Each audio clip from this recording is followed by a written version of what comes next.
Meron ako ibang plano para sa'yo. Public office is not for you. You'll just be governed by rules.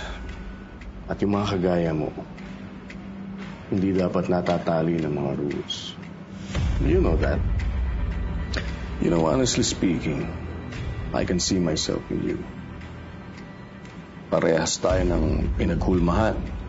And with you by my side as my fierce warrior, nothing and no one can stop our rule.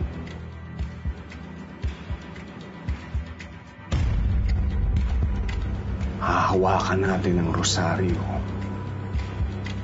para natin isang tunay na kingdom, my princess.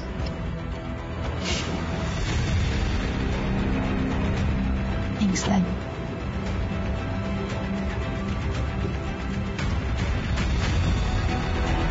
Jay Caparas, lumuhod ka sa lupa.